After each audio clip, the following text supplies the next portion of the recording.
Hola, saludos a todos. Mi nombre es Alejandro. Yo soy Raúl.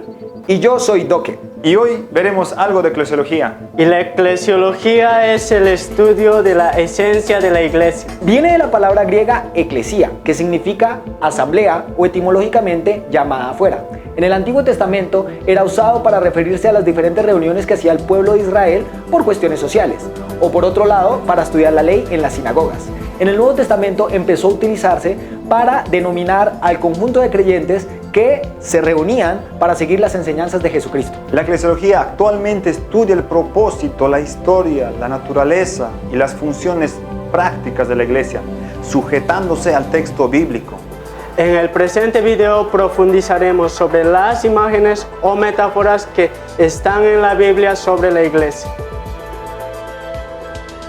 La Confesión Bautista de Fe de 1689 va a ser una relevante aseveración sobre la Iglesia al definirla como universal y hasta cierto punto invisible, por cuanto comprende el número pleno de aquellos que han sido electos desde antes de la fundación del mundo para recibir la salvación en Jesucristo. Esto teniendo en cuenta tanto personas del Antiguo Testamento que son salvos por fe en Jesucristo, como las personas del Nuevo Testamento que al ver la revelación completa de Jesucristo también son salvos por Él. Lo interesante de esta aseveración es que posteriormente a ello hace una conexión y dice, y es la esposa, el cuerpo, la plenitud de aquel que une todo o que llena todo en todos. Lo interesante de esta aseveración es que utiliza una figura de dicción, la cual conocemos como metáfora, pero estas metáforas las encontramos en la Biblia. ¿Por qué es importante entonces estudiar estas figuras de dicción desde la misma Biblia? Porque tanto la Biblia como la Confesión Bautista de Fe de 1689 están diciéndonos o nos están dando una definición de la iglesia desde estas metáforas. Por lo tanto, al intervenir sobre estas metáforas estaremos viendo de qué se trata realmente la iglesia.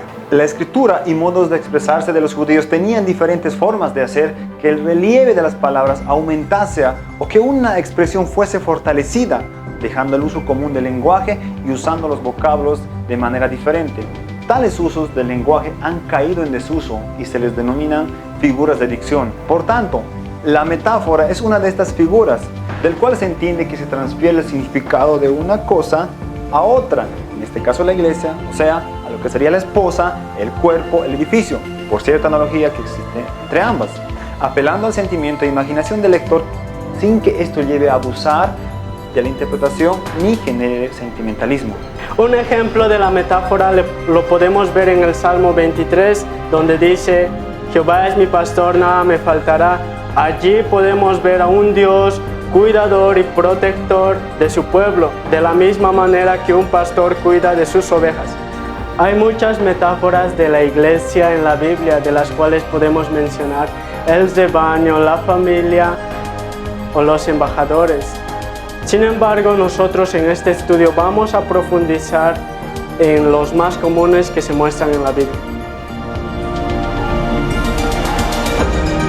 El edificio. Las edificaciones han sido de gran importancia a través de la historia. Son el aporte cultural que el hombre da a su forma de protegerse, o el centro de adoración o la reunión de acciones sociales. Las edificaciones han sido en contraste con todo lo creado, la mano del hombre queriendo establecer cosas para sí mismo. Curiosamente, una de las primeras obras que el hombre estableció como obra de sus manos lo vemos en Génesis 11, en la Torre de Babel, donde el hombre quiso alcanzar a Dios o quiso ser igual a Dios. De manera destacable, la Biblia nos enseña que si bien Dios ha creado todo, Él es también quien fundamenta y edifica. Según Julio Benítez, el sentido de edificar es que Él construirá su iglesia como aquel que construye el edificio.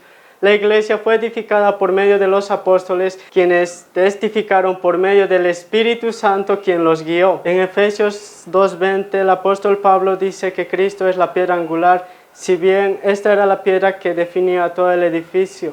Por lo tanto, sin Cristo no hay edificio. Ante la pregunta, ¿cuántas veces se pone el fundamento en un edificio? La respuesta es simple, solo una. Por lo tanto, no se pueden infundir ideas innovadoras dentro de la iglesia, porque las bases ya fueron puestas y sobre ellas se debe edificar el edificio. El cuerpo de Cristo. Esta imagen de cuerpo hace una referencia de la unidad de la iglesia. El apóstol Pablo toma esta idea para hablar acerca de la unidad y la diversidad de la iglesia visible. Es en este sentido, Cristo como cabeza es visto desde dos perspectivas, por su autoridad y el valor que éste le da a toda la fe, según Efesios 5:23.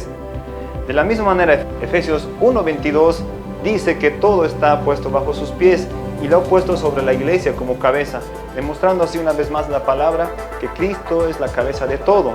Y esta supremacía de Cristo se puede ver en dos factores: sobre principados y potestades que están bajo sus pies y sobre la iglesia que le está sujeta y rige sobre ellas en santidad y en amor. Asimismo, la figura se fortalece en el versículo 23, en el cual dice que el cuerpo de Cristo es la iglesia, así como lo trata Pablo en Romanos 12, en 1 Corintios 10, en 1 Corintios 12 también. Asimismo, Cristo como cabeza se vincula al organismo para el beneficio de ella, rige y regula la función de los miembros. Por tanto, la unidad de los miembros es importante, pero la figura central señala que así como un cuerpo sin cabeza no tiene utilidad, la iglesia sin cabeza, que es Cristo, o alejándose de ella, está muerta. Por tanto, la unidad de la iglesia no debe ser para el interés de los miembros, ni se debe forzar a una unidad, ya que podríamos llegar a un ecumenismo innecesario o a un sincretismo que no tiene nada que ver con la iglesia. Asimismo, el crecimiento de la iglesia, según la Biblia, la da Dios. De todas estas figuras, va a ser la figura de la esposa la que vamos a encontrar a lo largo de las Escrituras. Un ejemplo de esto va a ser en Ezequiel, cuando Ezequiel en el capítulo 16 dice que su pueblo, el pueblo de Dios, se ha prostituido. Dios la ha formado desde pequeña y ha buscado que ella crezca para ser una buena esposa, y sin embargo ella se ha prostituido, incluso ha vendido todas las cosas que Él le ha dado, sus decoraciones, su joyería, y la ha regalado y se ha prostituido con otros pueblos. Y esto hace alusión a la idolatría y de cómo este pueblo ha sido un pueblo adúltero. La misma figura la vamos a encontrar en Oseas capítulo 1 y 2, cuando Oseas tiene que hacer una tipología de Dios mismo y de su relación con su pueblo, cuando Él tiene que ir y buscar a una mujer adúltera y casarse con ella, y además de eso amarla, e irla y buscar una y otra vez. La misma figura también va a estar en Isaías capítulo 54. Dios trata a su pueblo y le dice ya al pueblo eterno, y le dice que es como la esposa de la juventud repudiada, pero que esta esposa de la juventud repudiada ahora le va a llamar mi deleite. Y esto tiene que ver con la obra hecha por el mismo Mesías, y de cómo el Mesías va a traer un pueblo y la va a hacer su esposa. Y todas esas figuras empiezan a aparecer. Incluso hay muchas personas que ven en Cantar de los Cantares una tipología de una relación divina con su pueblo. Otros dirán que esta no es la forma correcta de mirarlo. Posteriormente a ello vamos a encontrar al mismo Jesús diciendo que todos los que no creían en Él eran adúlteros. Y uno podría llegar a decir, ¿qué tiene que ver la falta de fe con el adulterio? Y es la relación que le está haciendo en que ellos no creían que Él fuese el novio, y por lo tanto eran como las personas adúlteras, que es como si no tuviesen pareja.